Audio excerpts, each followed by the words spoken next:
De lo que fuera. Outro día dixo Beijó que non sabían facer o relato. Non é eso. Entón, Melega, que fixo historia en todos os sentidos, vai sabernos facer o relato. A ver, todos sabemos que a voz, como Frank Sinatra,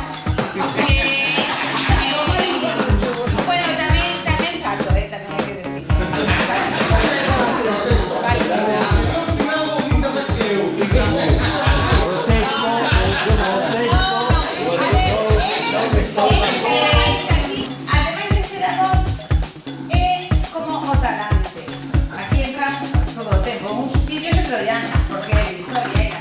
Estábamos nas avaliacións e todo o mundo, o mellor falaba dun rapaz, daquela non dicíamos conducta destructiva, non existía.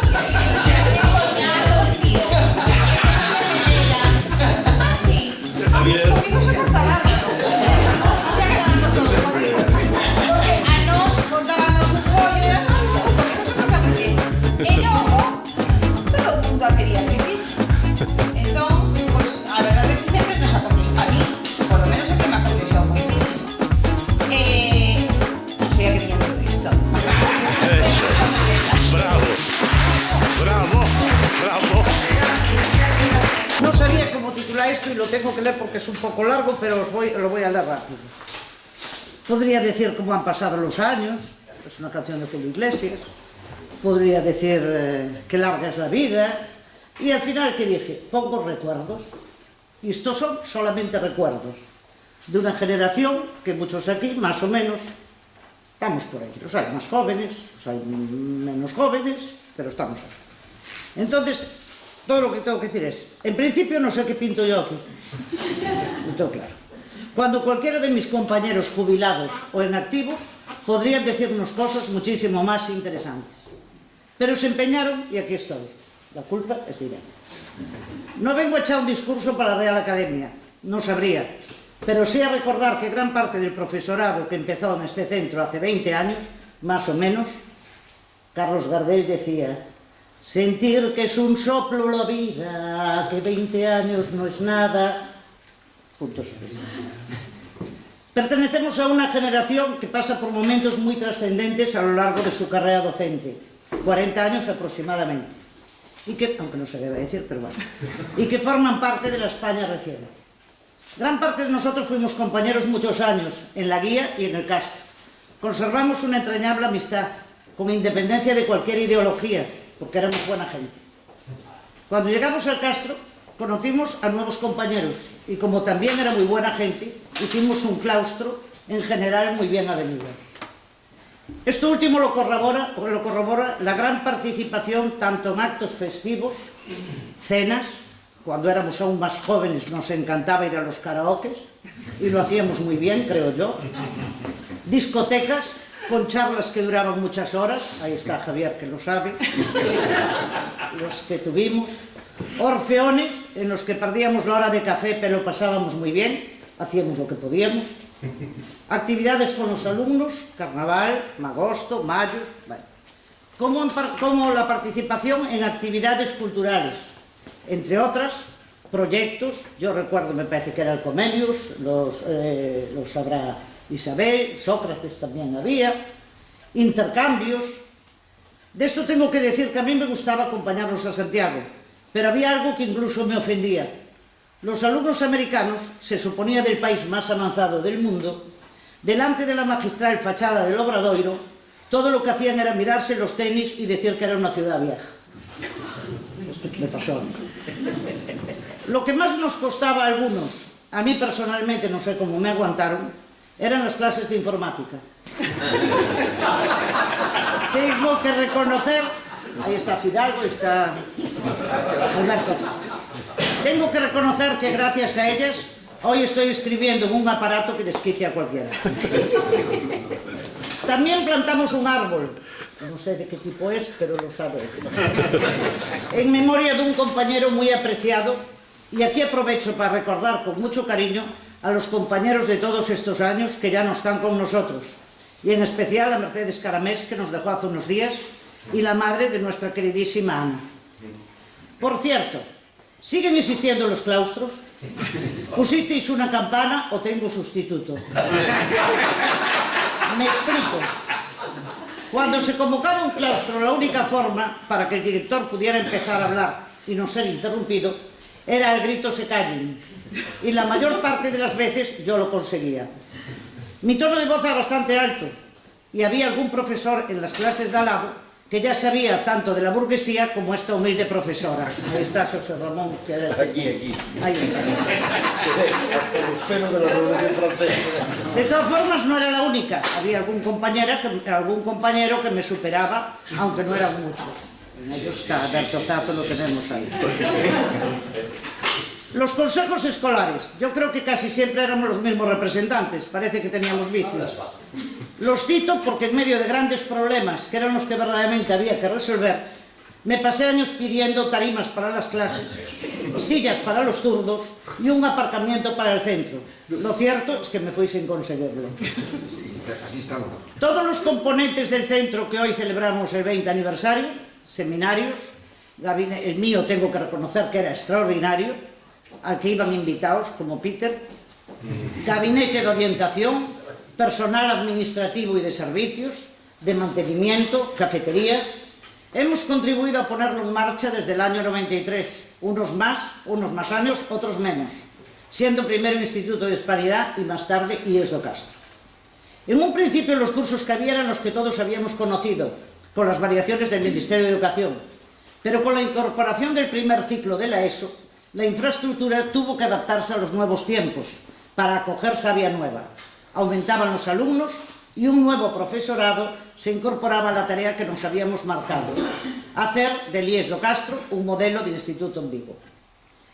Así llega hasta hoy, 20 años después, un centro que siempre mantuvo los mismos principios y valores: la libertad, la tolerancia, la disciplina, el respeto, el esfuerzo, la convivencia. Por ello damos un aplauso a todos los que han sabido resolver los problemas, mayores o menores, con una dedicación y profesionalidad digna de encomienda. Como antes avancé, muchos pertenecemos a una generación cuya andadura universitaria y profesional se sitúa en torno a la década de los 60. Y por tanto pasamos por una larga lista de acontecimientos, de los que citaré algunos hechos significativos, partiendo de la historia vivida por alguno de nosotros. Seguramente muchos de los presentes no los vivieron, pero es interesante recordarlos, porque marcan muchos años de docencia de los que estamos jubilados o los valientes y necesarios para la enseñanza que se mantienen en activo. El siglo XX se inició partiendo de variados acontecimientos bélicos, guerras mundiales, guerra civil, y nuestra historia comenzaría en los años de posguerra, una etapa en la que la enseñanza era muy distinta a la actual. Los primeros años fueron muy distendidos. Tras el Catón, el silabario y el catecismo del Padre Astete, pasamos a leer el tebeo, cuentos de hadas las niñas y el Capitán Trueno al jabato los que teníamos hermanos. Hasta los 10 años no ingresábamos en la academia y ante un tribunal que nos hacía temblar de miedo, exponíamos los conocimientos basados en la enciclopedia Álvarez.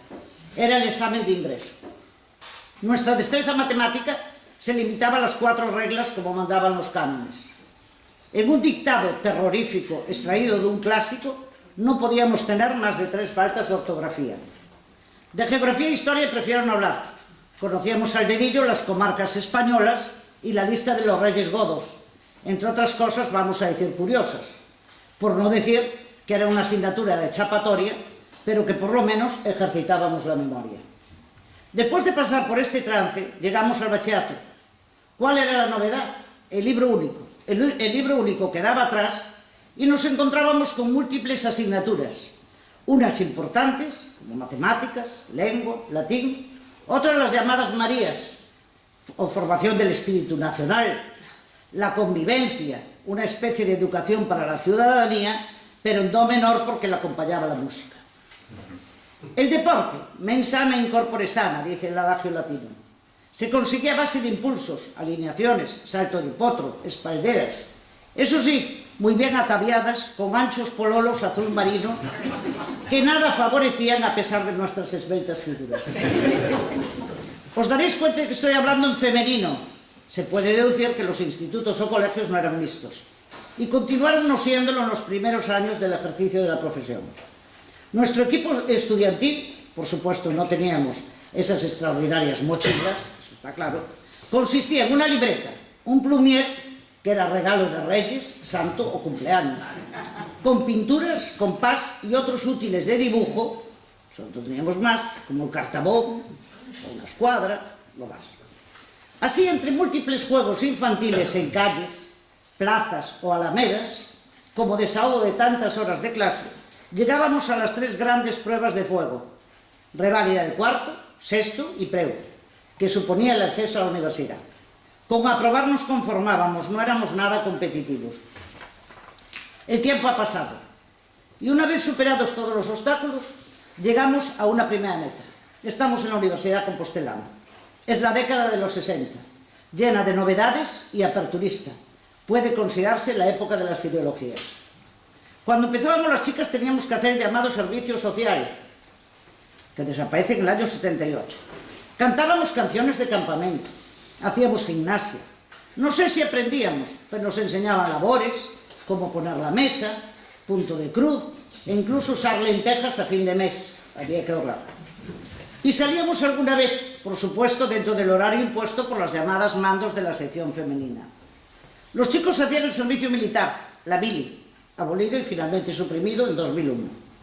Durante la carrera en Europa, la juventud se alza en lo que posteriormente se conoció como el Mayo francés. En el año 64, Sartre renuncia al premio Nobel, pero se une en el 68 a los estudiantes de izquierdas, con su filosofía existencialista y marxista. Y su compañera, Simone de Beauvoir, publica El segundo sexo, que le da a la mujer un nuevo papel en la sociedad. El Vencerémonos de Joan Baez se extiende a Europa y se traduce y entona en todas las lenguas.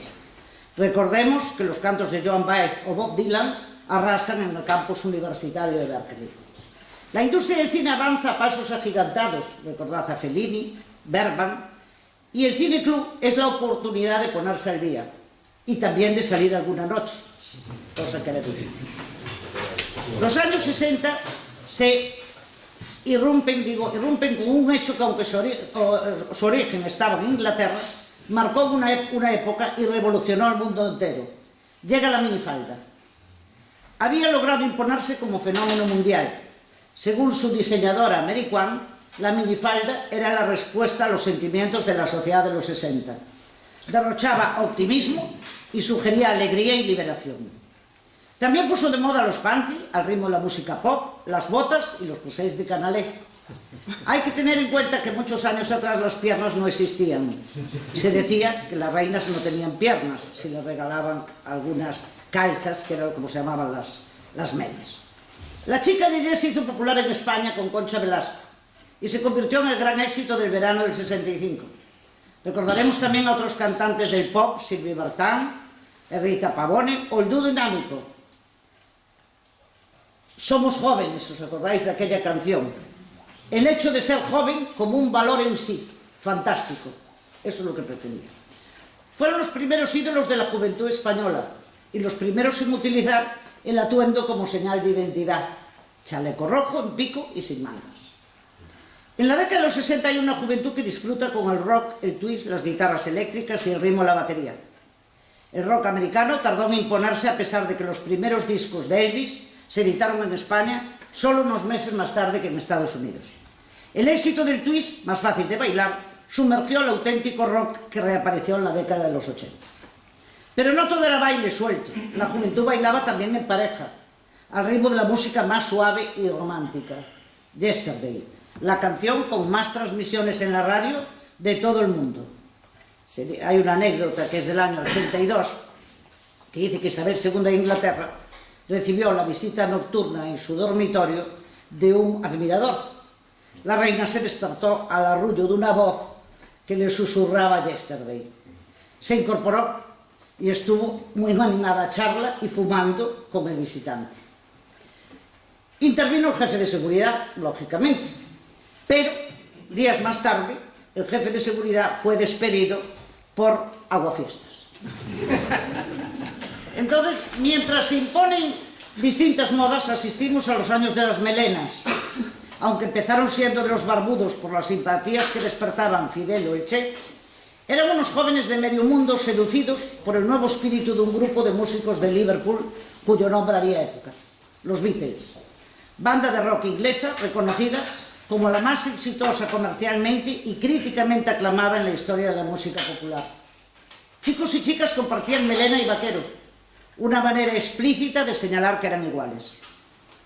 Unos años después los bravos cantaban los chicos con las chicas tienen que estar, ¿os acordáis de eso? Y asistimos al nacimiento del movimiento hippie, movimiento contracultural, grupos que desafían y rechazan duramente las normas de la cultura dominante, opuesto a la sociedad de consumo, basado en la paz, el amor, la ecología y la experimentación de nuevas formas de relaciones interpersonales, simbolizadas por la famosa frase «haz el amor y no la guerra». A finales de los 70 este movimiento ya había desaparecido. La mayoría de ellos ya habían adoptado las formas de vida tradicionales. Pasamos el 66, año que marca una época importante, con el desarrollismo económico, que provoca el aumento de las clases medias y el ingreso en la sociedad de consumo capitalista. Trabajar para consumir. En España se duplican los turistas, gran fuente de divisas. Las ciudades se llenan de biscooters, Vespas, 600, recordemos aquel adelante hombre del 600. Pero no todo fue minifalda y música. Al tiempo ocurrían acontecimientos luctuosos como la muerte del presidente Kennedy. Y aclaro, si hoy llevara la limusina con el blindaje espectacular que tiene el presidente Obama, quizá se hubiera evitado este asesinato. Marilyn, el mito erótico del cine norteamericano. Luther King, defensor de los derechos civiles y de la no violencia. O el Che, apoyo importante en el triunfo de la Revolución cubana. Hecho histórico de gran trascendencia es la capacidad del hombre para ir más allá de sus propios límites, impulsado por la fuerza de la curiosidad y convicción. Me refiero a la llegada de la nave Apolo 11 a la Luna. O por qué no citar los cambios llevados a cabo por la Iglesia, bajo los cuales se celebró el Concilio Vaticano II. Abogaron por un principio de tolerancia y libertades que dejaron en evidencia a los sectores más intransigentes del país. Se separaban cada vez más de la tutela gubernamental. Serían inabarcables la cantidad de cosas que se podían contar y terminaríamos la década con los años 67-68, en los que la Universidad de Santiago dio muestras de un inconformismo que llevó a los estudiantes a sentir los problemas gallegos, sentirse solidarios con ellos e interesarse por su idioma. En estas circunstancias aparecieron los cantantes gallegos y en gallego. En mayo del 68 nacerá formalmente el grupo Voces Ceibes, que supongo que todos recordaréis. Un año antes, el cantante valenciano Raimon, en el estadio de la Residencia de Estudiantes, había dado en su lengua un recital de sus propias canciones, que tuvo un éxito clamoroso. Esto dio paso a la necesidad de crear una canción en gallego semejante a la nova cançó catalana. Terminamos la carrera, en general en los 5 o 6 años reglamentarios. De no ser así, el recibimiento de la familia no era muy cariñoso, que digamos. La mayoría de chicos y chicas pretendíamos ser profesores de enseñanza media. Llegado a este punto, quiero recordar que ello ha tenido mucho que ver con la incorporación de la mujer al mundo del trabajo. Fue un hecho de gran trascendencia, ya que en años anteriores la mujer tuvo que dedicarse a la familia y el número de las que siguieron trabajando después de su matrimonio era notablemente bajo. Casi todos nos encontramos con un mercado de trabajo mejor que aceptable. Eso sí, muchos estuvimos fuera de casa, de nuestra ciudad e incluso de la región en aquel momento. En aquellos años aumentó el número de estudiantes de bachillerato, lo que facilitaba la entrada de los nuevos licenciados convertidos en profesores, incluso bien considerados socialmente. Hubo varias reformas en la enseñanza. El tecnócrata ministro de Educación Villar Palasí propuso una reforma global del sistema educativo a través de la Ley General de Educación del año 70, que preconizaba la interconexión entre los distintos niveles educativos y la escolarización gratuita hasta los 14 años y la supresión del clasismo. Se incumplió parcialmente por la insuficiencia de inversiones en el sector de la educación. Esto dio un duro golpe al bachillerato. No obstante, no se mejora mucho más la situación con leyes dictadas en décadas posteriores. Trataban de homologarse los estudios no universitarios con los países de nuestro entorno. Entrada esta década de los 70, se desata una pluralidad de formas y estilos. Esta vez fue el turno de las nalgas, las que se lucían con ajustados pantalones. El ser extremadamente delgadas, sin pechos ni caderas prominentes, era la herencia dejada por el culto a una belleza anoréxica cuyo principal exponente fue la inglesa Tudor. Pero al margen de estas frivolidades, se plantean importantes problemas exteriores e interiores en nuestro país. Habíamos vivido una época de desarrollismo con unas fuentes de financiación muy frágiles y demasiado pendientes de la coyuntura exterior. Tal es el caso del turismo y de la emigración. La mejora del nivel de vida había fortalecido a las clases medias.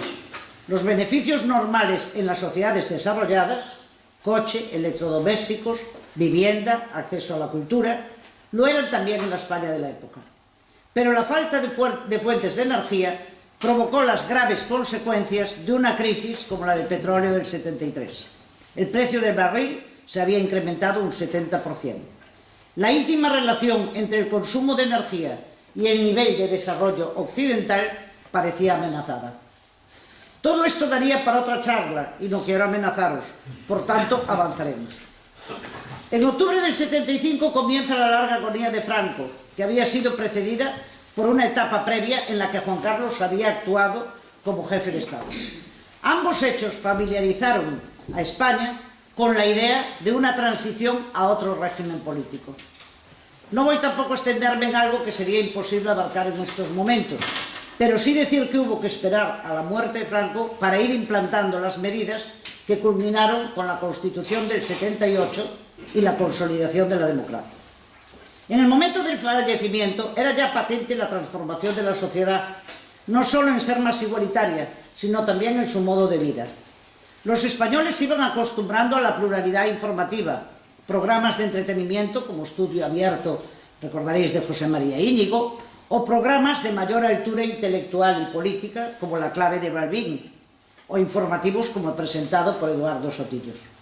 El analfabetismo casi había desaparecido, la educación secundaria se había generalizado y los españoles participaban en mayor medida con sus opiniones de la actividad política. Aún así, el futuro se presentaba incierto, no todo el mundo pensaba que el cambio era cosa fácil. La transición a un régimen democrático tuvo unas características propias, diferentes a situaciones semejantes vividas en otros países del mundo. El mismo mes de noviembre del 75 toma posesión de la jefatura del Estado como rey don Juan Carlos de Borbón, en unas condiciones y en una situación francamente difícil. Con el nombramiento de Adolfo Suárez asistimos a una auténtica revolución desde arriba, llevando al país a las primeras elecciones democráticas en 40 años, junio del 77, y creando una monarquía parlamentaria basada en la democracia.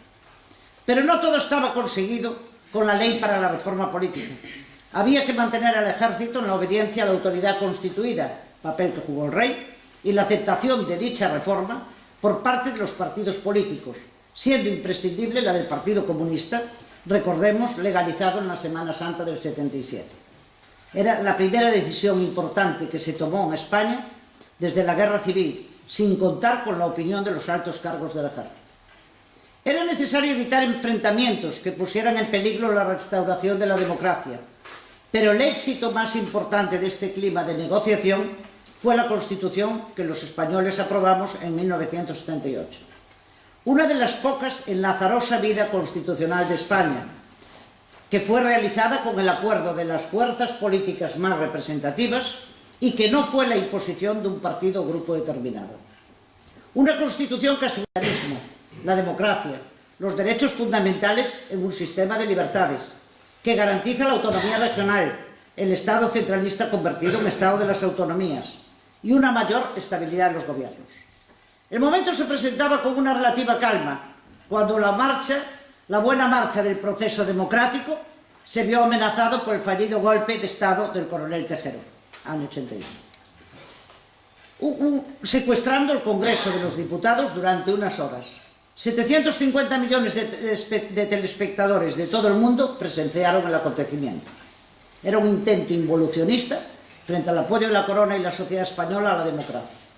Hubo una conmoción general y un estado de angustia importante, pensando en las consecuencias que podía traer para una democracia recién estrenada.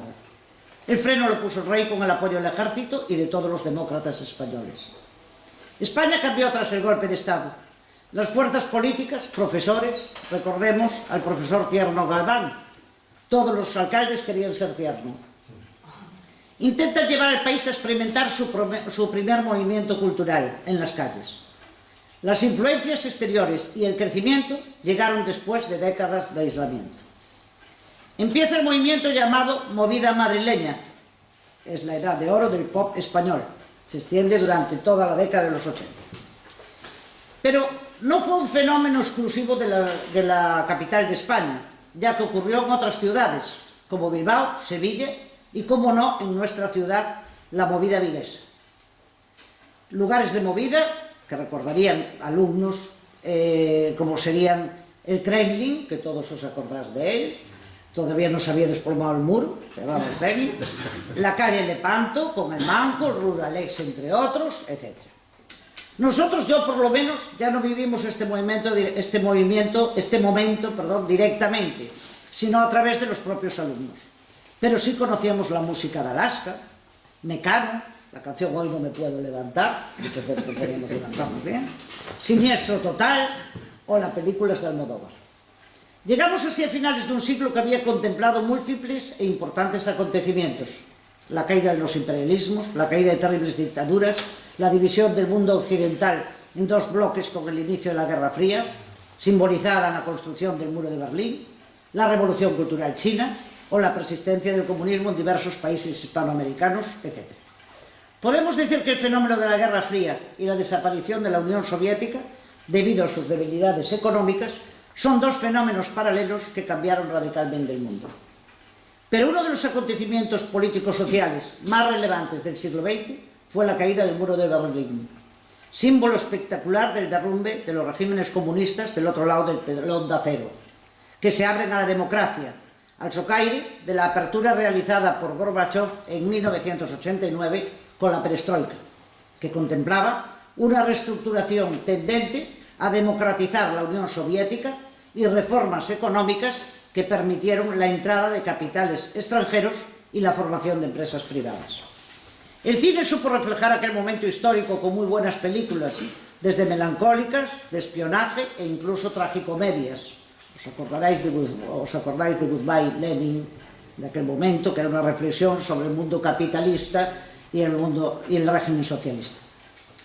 Estados Unidos se convirtió en la única superpotencia del mundo y la OTAN como la única gran alianza militar.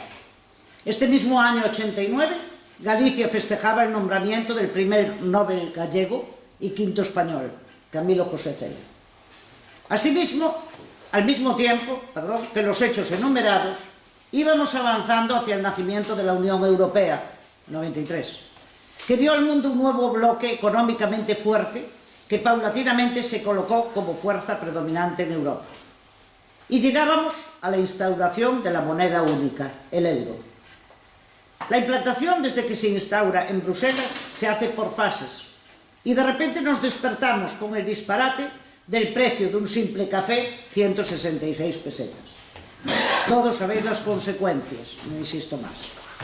Cuando llegamos al final del siglo, la película Titanic, aclaro que el nodo había desaparecido el año 78, que era obligatorio en los cines, ejerce una enorme fascinación, no solo por el guapísimo Leonardo DiCaprio, sino porque encontrándonos en una época llena de incertidumbres y amenazas de conflictos, veíamos una tragedia en la que podíamos participar sin sufrir sus consecuencias.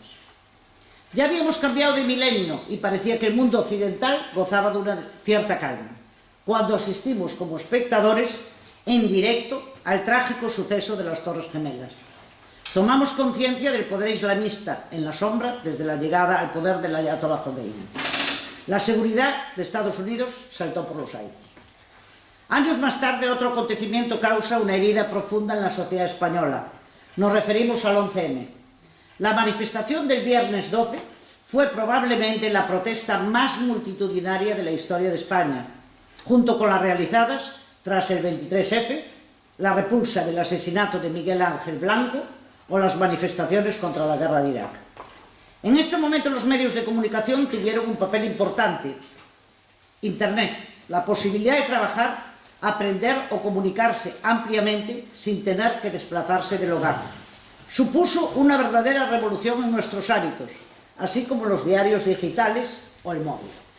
A partir de estos acontecimientos, los hechos se precipitan a una velocidad tan grande que carecemos de perspectiva para saber cómo una crisis que había comenzado en la década de los 90, con alto nivel de paro, con contratos basura, con corrupción política, de repente se convierte en una crisis económica imparable, que sumió en la sombra el llamado milagro español y la economía mundial. El desencanto con la política fue evidente. El pesimismo se generalizó. Hablamos constantemente de la pérdida de valores, pero no deja de ser una frase muy fácil de decir, pero no de asumir. Es un problema que va con cada uno de nosotros, y somos nosotros los únicos que podemos darle alguna solución a la cantidad de vivencias trágicas, paro, desahucios, fraudes bancarios, violencia machista, por la que están pasando miles de ciudadanos jóvenes y mayores en este país. Einstein decía, el mundo no está en peligro por las malas personas, sino por aquellas que permiten la maldad. Por último, tras 2000 años de civilización occidental, se abrió un nuevo milenio y se puede decir que no sabemos a dónde vamos, pero sí que vamos muy deprisa. Los problemas se han globalizado, pero la globalización no los arregla, sino que los complica. La nueva tecnología, como ya dijimos, nos invade, todo lo más sofisticado y último modelo. Pero no hay comunicación en la familia, en la calle o con los compañeros. En resumen, vamos haciendo a nuestro alrededor muros impenetrables. La injusticia social es galopante. Cada vez hay cientos de millones de personas ricas y varios miles de millones cada vez más pobres. Todas las ideologías empiezan a parecer iguales, a no saber a nada. Pero hay que creer en el ser humano que inventó la democracia, conquistó la libertad, sobrevivió a la humillación de los opresores, exploró el universo y al final es, como quería Albert Camus, más digno de admiración que de desprecio. Y como diría Machado, mi corazón espera, también hacia la luz y hacia la vida, otro milagro de la primavera. Muchas gracias.